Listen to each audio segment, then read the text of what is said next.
Brave Irene by William Steig. Mrs. Bobbin, the dressmaker, was tired and had a bad headache, but she still managed to sew the last stitches in the gown she was making. "It's the most beautiful dress in the whole world," her daughter Irene said. "The Duchess will love it." "It is nice," her mother admitted, "but, Dumpling, it's for tonight's ball, and I just don't have the strength to bring it. I feel sick."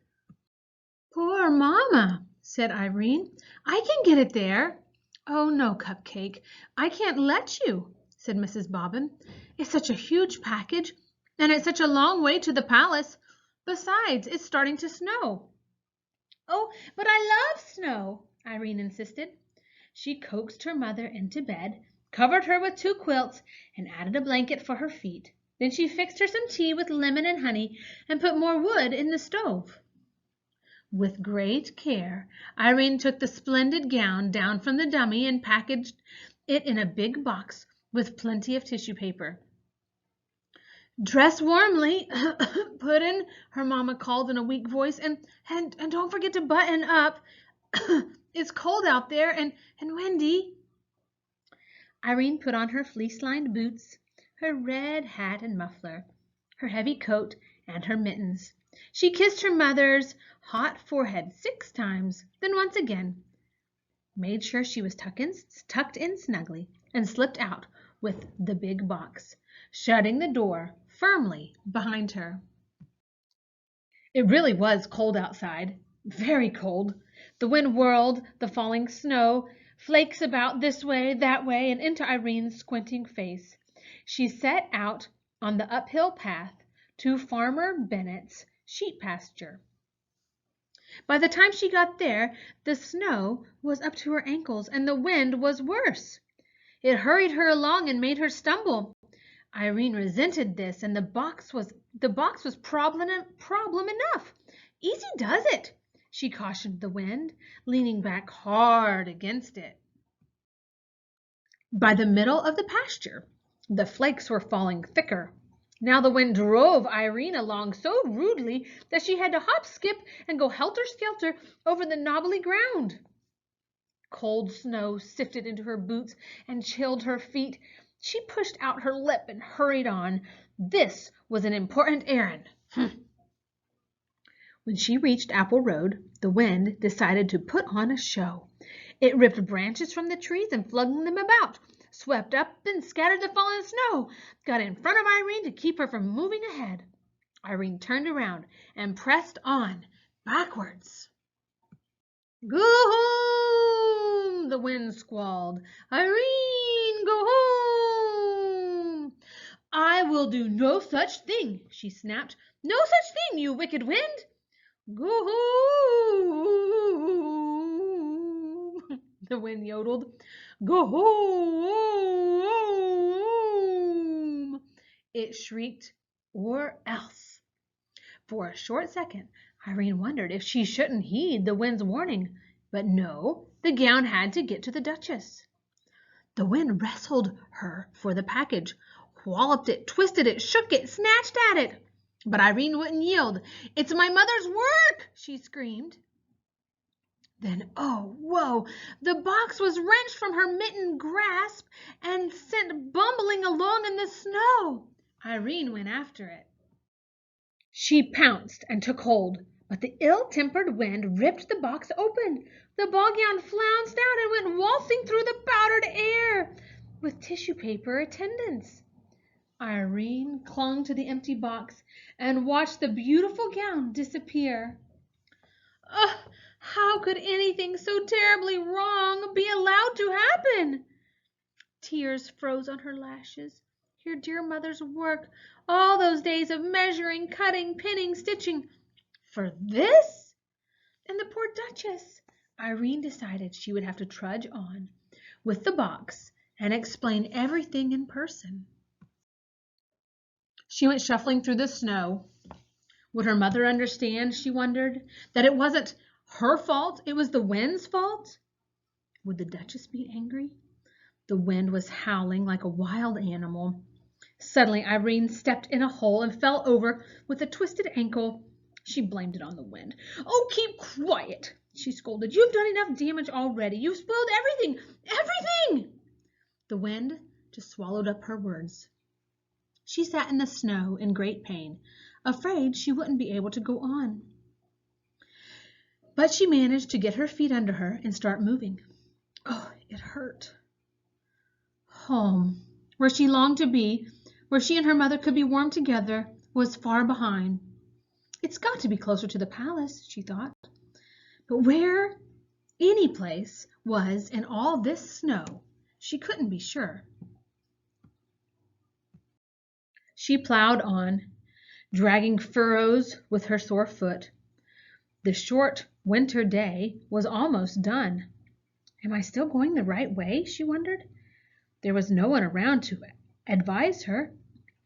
Whoever else there was in this snow-covered world was far, far away and safe indoors. Even the animals in their burrows. She went plodding on. Soon, night took over. She knew in the dark that the muffled snow was still falling. She could feel it. She was cold and alone in the middle of nowhere. Irene was lost. She had to keep moving. She was hoping she'd come to a house, any house at all, and be taken in. She badly needed to be in someone's arms. The snow was above her knees now, and she shoved her way through it, clutching the empty box. She was asking how long a small person could keep this struggle up when she realized it was getting lighter. There was a soft glow coming from somewhere below her. She waded toward this glow and soon was gazing down on a long slope at a brightly lit mansion. It had to be the palace.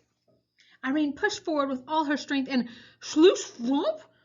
She plunged downward and was buried. She had fallen off a little cliff. Only her hat and the box in her hand stuck out above the snow. Even if she could call for help, no one would hear her. Her body shook, her teeth chattered. Why not freeze to death, she thought, and let all these troubles end? Why not? Why not? She was already buried. Oh, and never see her mother again? Her good mother who smelled like fresh baked bread? In an explosion of fury, she flung her body out to free herself and was finally able to climb up on her knees and look around. How to get down to that glittering palace? As soon as she raised the question, she had the answer. She laid the box down and climbed aboard. But it pressed into the snow and stuck. She tried again, and this time instead of climbing on, she leaped. The box shot forward like a sled. The wind raced after Irene but couldn't keep up. In a moment, she would be with people again inside where it was warm. The sled slowed and jerked to a stop on paving stones. The time had come to break the bad news to the Duchess. With the empty box clasped to her chest, Irene strode nervously toward the palace. But then her feet stopped moving and her mouth fell open. She stared. Maybe this was impossible, yet there it was, a little way off and over to the right, hugging the trunk of a tree, the beautiful ball gown. The wind was holding it to the tree. "Mama!" Irene shouted. "Mama, I found it!" She managed somehow, despite the wind's meddling, to get the gown off the tree and back into its box. And in another moment she was at the door of the palace. She knocked twice with the big brass knocker. The door opened and she burst in. She was welcomed by cheering servants and a delirious Duchess. They couldn't believe she had come over the mountain in such a storm, all by herself. She had to tell the whole story, every detail, and she did. Then she asked to be taken right back to her sick mother. But it was out of the question, they said. The road that ran around the mountain wouldn't be cleared until morning. "Oh, don't fret, child," said the Duchess. "Your mother is surely sleeping now. We'll get you there first thing in the morrow." Irene was given a good dinner as she sat by the fire, the moisture steaming off her clothes. The Duchess, meanwhile, got into her freshly ironed gown before the guests began arriving in their sleds. What a wonderful ball it was! The Duchess in her new gown was like a bright star in the sky. Irene in her ordinary dress was radiant. She was swept up into dances by handsome aristocrats who kept her feet off the floor to spare her ankle. Her mother would enjoy hearing all about it. Early the next morning, when the snow had long since ceased falling, Mrs. Bobbin woke from a good night's sleep, feeling much improved. She hurried about and got a fire going in the cold stove. Then she went to look in on Irene. But Irene's bed was empty. She ran to the window and gazed at the white landscape. No one out there. Snow powder fell from a branch off a tree. "Oh, where is my child?" Mrs. Bobbin cried.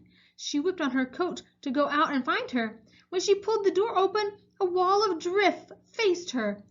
But peering over it, she could see a horse-drawn sleigh hastening up the path, and seated on the sleigh, between two large footmen, was Irene herself, asleep, but smiling. Would you like to hear the rest?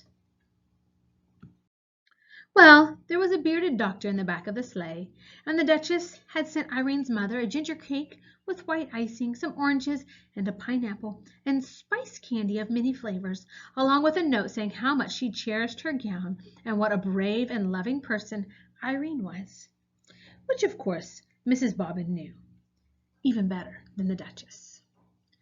The end.